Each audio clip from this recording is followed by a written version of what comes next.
We found several more cases on board the ship.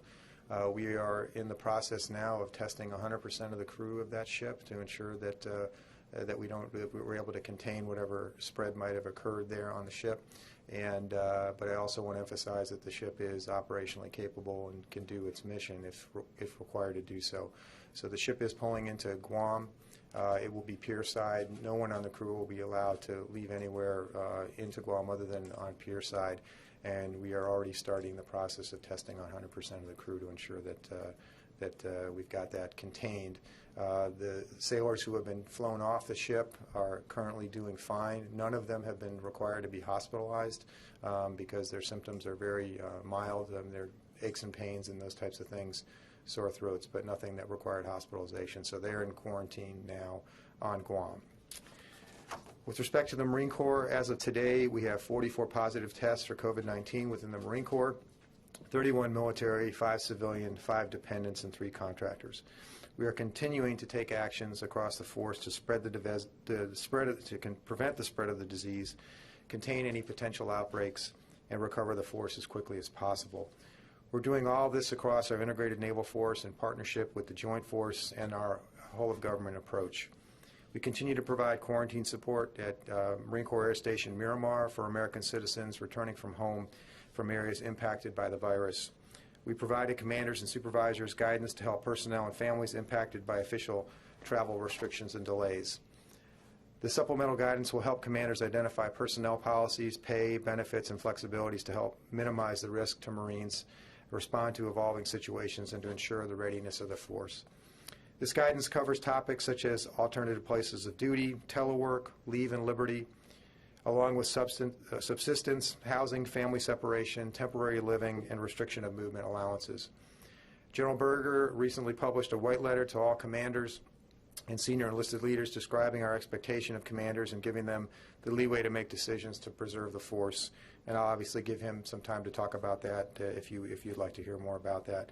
To help with social distancing, General Berger also has directed much of the headquarters Marine Corps staff to remain at home, to telework if they have the capability. Our intent is to maximize virtual conferences, meetings, classes, and telework to alleviate large office crowding as consistent with the CDC guidance. We have scaled back or canceled several service-level exercises to include exercises in 29 Palms and our Mountain Warfare Training Center. We canceled scheduled training with our partner nations to prevent the spread of the virus. We remain fully transparent in reporting any positive tests on our installations to the local communities. In that spirit, I want to confirm that a Marine stationed at the Pentagon tested positive for COVID-19 on March 24th. Per U.S. Centers for Disease Control guidelines, a Marine is currently in isolation at his home and will undergo further assessment by health professionals. The Marine followed official guidance by isolating himself when his spouse began to show some symptoms.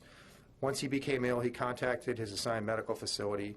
His workspace has been cleaned by a Pentagon response team, and a thorough contact investigation is currently underway to mitigate risk and to preserve the health of our Marines, civilians, and families.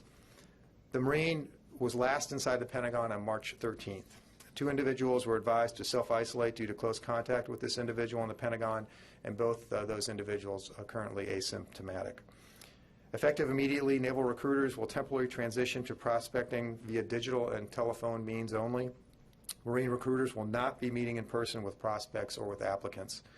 Both Marine Corps recruit depots have implemented formal screening measures to identify possible cases of COVID-19 in recruits upon their arrival to the depot, as well as prior to traveling to the depot during their in-processing at the military entrance processing stations. We call those MEPs. Those who present any symptoms receive follow-on assessment to protect the health of our communities and sustain force health and generation. At this time, we know that at least 2 recruits have tested positive for the virus down at Parris Island, but no instructors have tested positive. Recent test results confirmed also that 2 Marines stationed at the Marine Corps Recruit Depot Parris Island have also tested for COVID-19. Those Marines are already in quarantine when they were notified of their test results. Both of those Marines worked in offices independent and separate from the recruit training locations there, and as I mentioned, we just received word that there are 2 confirmed cases of COVID-19 with recruits. Public graduation ceremonies have been closed to the public until further notice to minimize the spreading the virus to the force and to their families. The depots have also implemented other health protection measures to include spatial distancing in common areas like the chow hall, squad bays, and classrooms. We expect leaders to apply judgment to all situations and implement force health protection measures in order to preserve the force and our mission. Our commanders are empowered to take necessary precautions because the virus is unique to every situation and in every location. We will continue to assess and modify as needed future global force management for deployment and redeployment plans for the next 60 days. Today, roughly 37,000 Marines are forward deployed or forward stationed.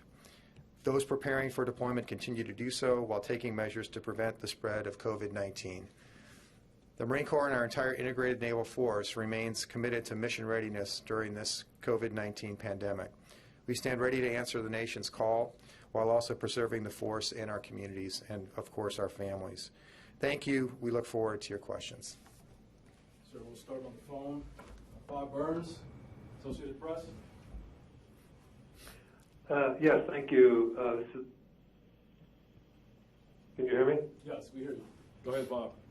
Okay, Bob Burns from AP. I have a question for both the Commandant and the Secretary. General Berger, the Secretary just mentioned briefly the reductions and cancellations of various exercises and training.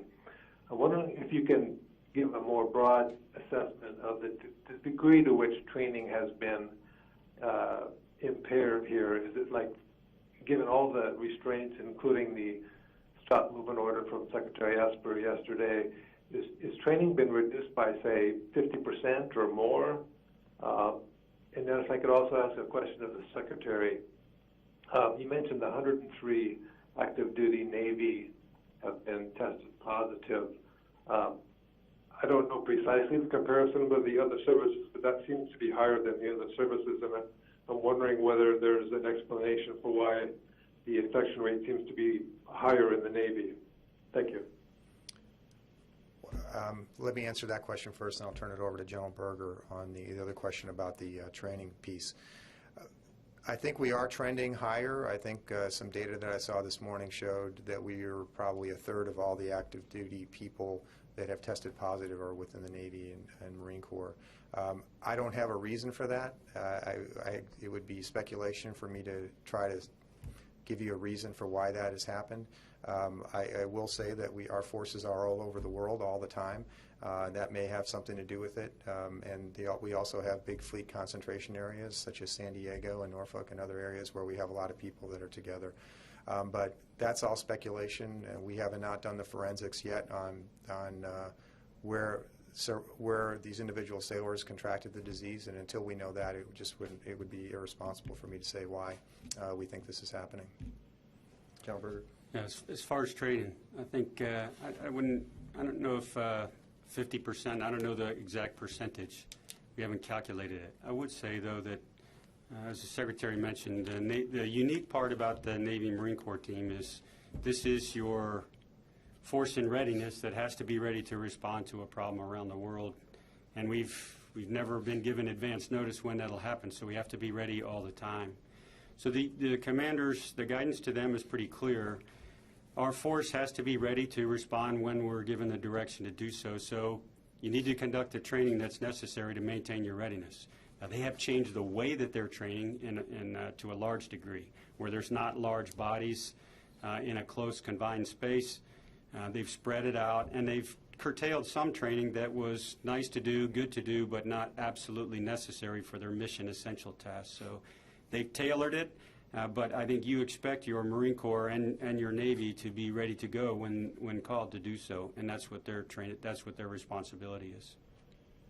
Mike Glenn. Yes, sir. About the basic training graduations. When I graduated from basic, it was important for my parents said it was important for them to be there because I accomplished something finally in my life. What are you doing to allow parents, I mean, are you putting on closed, some sort of videotaping it or something so they can watch it at home? Yeah, they are. You want to answer the rest of that? I know, correct. Everything is being televised live and recorded both, but you want to add anything, Sergeant Major?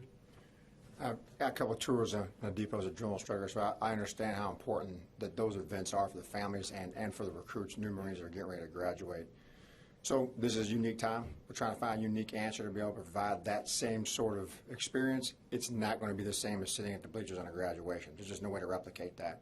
But there is some digital record of it that's going to transition with the new Marine, and they'll have that in their capacity to have that. Gina Harkins. Gina, are you there? Good morning. Thanks for doing this.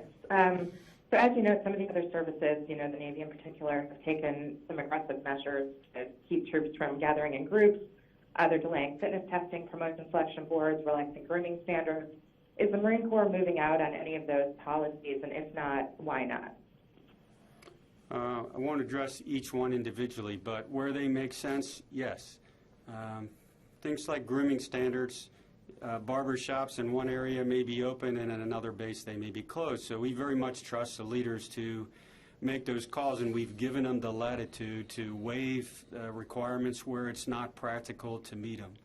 So because the flu, like other pandemics, is different area to area, region to region, we've not said all grooming standards are relaxed for a given period of time. But what we have said is all commanders have the latitude to make adjustments based on what's available at your location. I don't know if that answers exactly what you're asking, Gina. It does. And what about promotion boards meeting fitness tests? Yeah, promotion board is pretty fascinating. This is an area where over the last week and a half, and I suppose probably the other services are the same, looking at really creative ways for how you would run a promotion board. Instead of, in other words, everybody being in one room staring at a computer screen discussing one Marine at a time, they're now looking at either we might have to delay it, or is it possible to spread across 2 or 3 rooms electronically with a video teleconference capability and still be able to have the promotion board run on time, but you would be spread across multiple rooms. So it's driving us to be pretty creative, and I suppose the other services are doing the same. So in some cases, we'll delay things. In other cases, I think, like always, younger leaders are coming up with really creative ideas for how to accomplish it, but in a different way. Tara. Thank you. Tara Kopp with McClatchy. I was wondering how boot camp has changed now, or what adjustments have you made with the personal grooming, or is everybody still getting their head shaved? What's going on there? Everybody's still getting their head shaved as long as the barbers come to work, but they already, like you're smiling, you probably got the same, right? I imagine. But there will come that time if it gets worse and worse and worse where barbers won't come to work. In that case, we'll have to make a decision. Do Marines cut Marines' hair? Do we make adjustments? And we'll make, the commanders at both of our recruit depots have thought their way through it. I think on the preventive side, as the Secretary mentioned, those who are going through the military entrance processing center and then on to Parris Island or San Diego, they're being isolated for a period of time to have a good look at them, to observe them before training starts, where normally they would have that period after boot camp, like I'm sure you did, for leave afterwards. We've just moved that to the front end. So now, when you get to Parris Island or San Diego, you're in isolation for a period of time so we can observe, make sure everybody's healthy to go to start training day 1. But during training, I don't know, have you heard major adjustments during the training, Sergeant Major? Let me ask you. Man, that's a great question. Again, I'll use my experience in the environment. There are challenges. It's kind of a new opportunity. But social distancing is one of the largest hurdles right now in the environment because it is closed. However, in our dining facilities, recruits are spread out more than they probably would be. Inside squad bays, they're spread out more than they normally would be. Hygiene is always a priority, and cleanliness is always a high priority inside of recruit training because inherently, no matter what, you bring people from across America in one closed space. There's challenges. That's a good thing because there's already a heightened sense of hygiene already in that environment. So they're managing those things right now, making minor adjustments to the training schedule, but right now there's no significant impacts to what that product is at the end, which is a U.S. Marine. And then as a follow-up, have any of the Marine Corps cases been aboard ships? None that I know of. There might be, but none that I'm aware of yet, no. And then, if I may, one last for the Secretary. For the Navy personnel on the ships that tested positive, how did you get the test to test the entire ship, and where are those tests going now to be processed?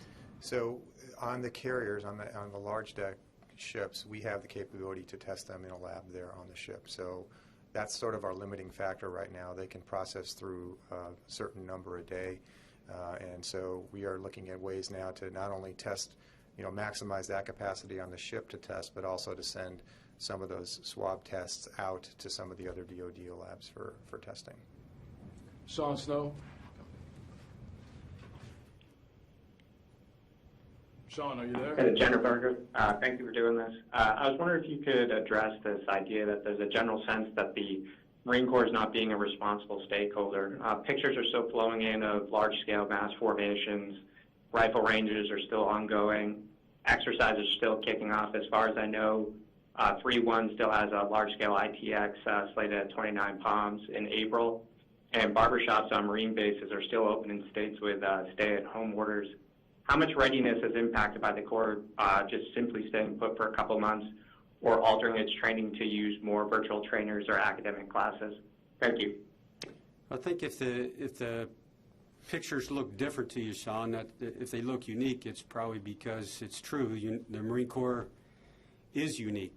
We are mandated by law to be the nation's most ready force, and that's what I think you expect us to be. The exercise you referred to at 29 Palms, I'm not sure where you're getting your information from, will not go in April, and we made that decision a couple days ago. So again, I'm not sure where you're pulling your information from, but it may be dated a day or two. The training that we do have to do, for example, like the Sergeant Major said at recruit training or officer candidate training, some of that is absolutely necessary, and everything from where they live to martial arts training, some of that is pretty close and up personal. But we're very confident that both the leadership that supervises that training and the medical capabilities needed to respond to it are all in place. So all the right measures, I'm confident, are being taken, and the right exercises are either being postponed or canceled completely. Yes. Thank you very much. A clarification first, and then a question for the both of you. You mentioned earlier that there were some modifications taking place to training events that are going forward, just to allow for social distancing. I wonder if you had any examples you could share.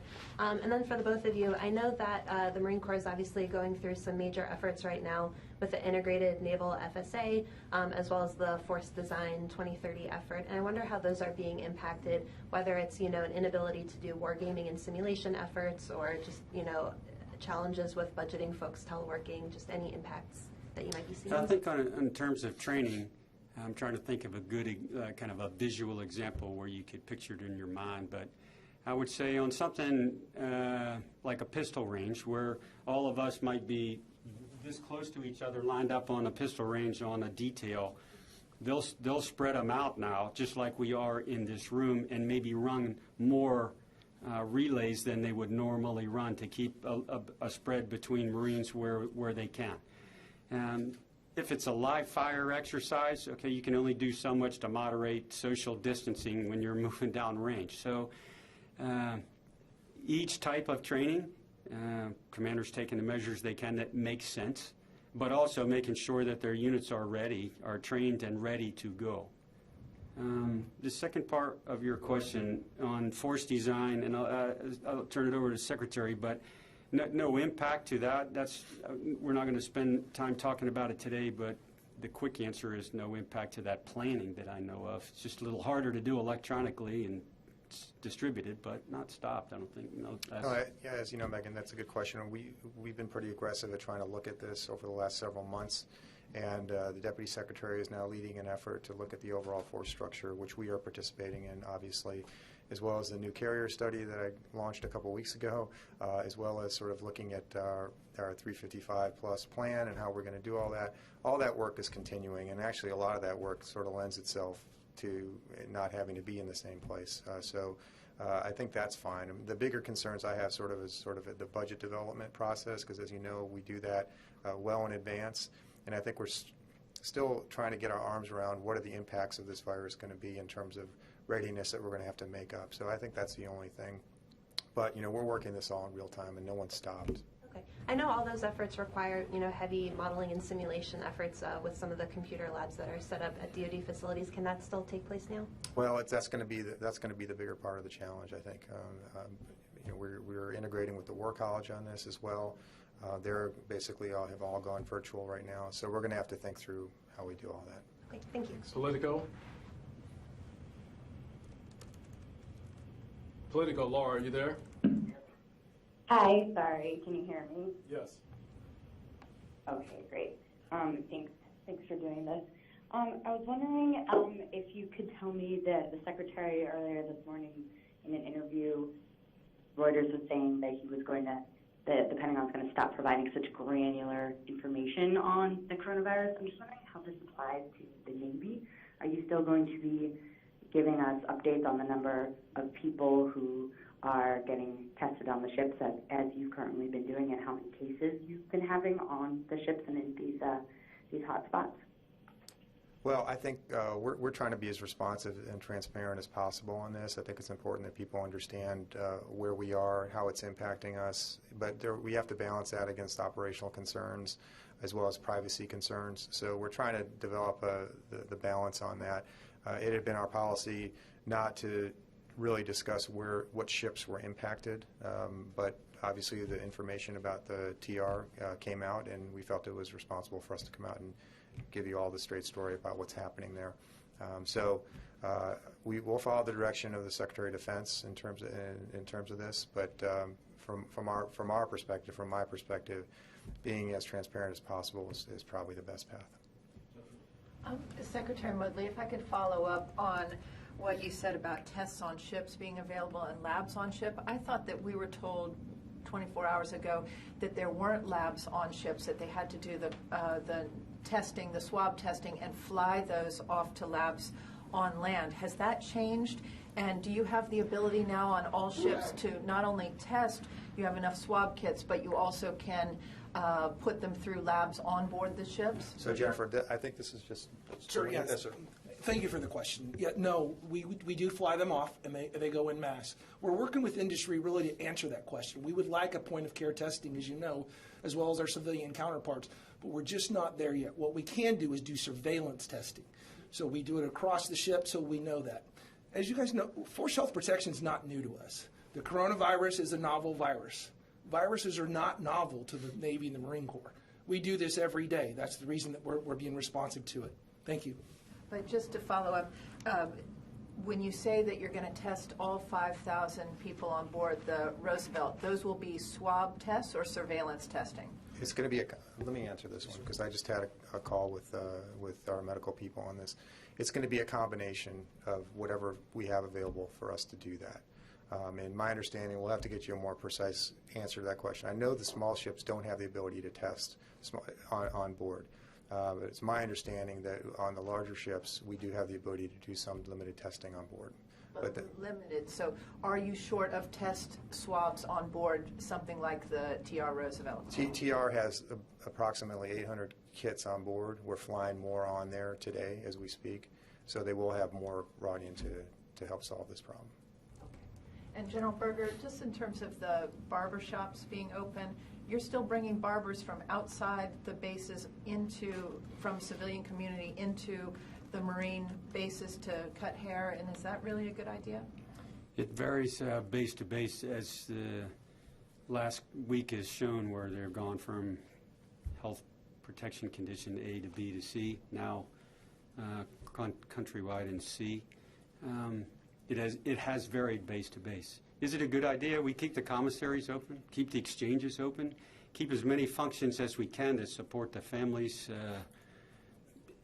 We are planning, though, like the other services are, to reach a point where they don't come to work. It's not safe to do so, and then we'll make adjustments. Sylvie, you'll get the last question with AFP.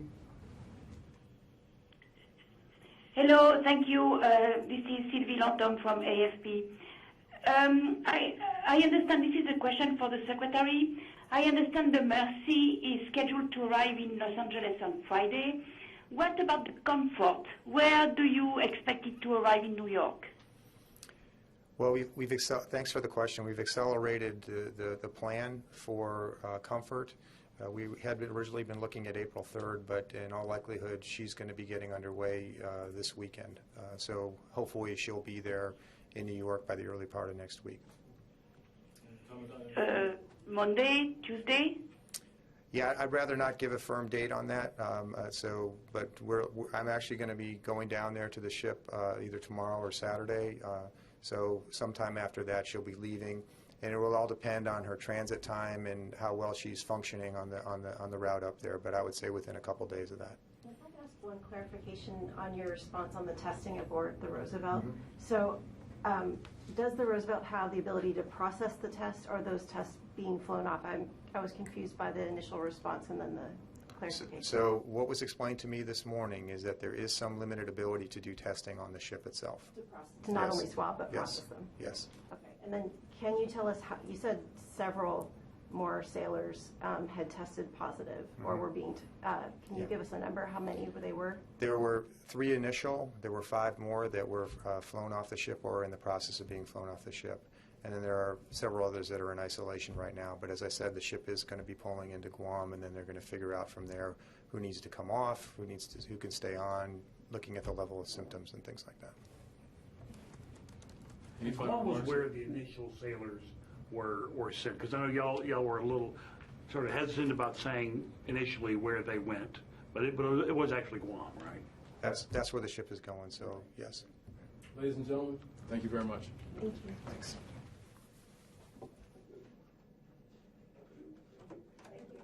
What year? I was Army anyway. I wasn't. Oh, you should have said that at the beginning. When? 82. So, but are they still going to be pushing the Smoky Bear brims right into the knife hands and all that? Is that still on the plan? You're saying you'd like to relive that? Is that what I'm hearing? You'd like that? Why not?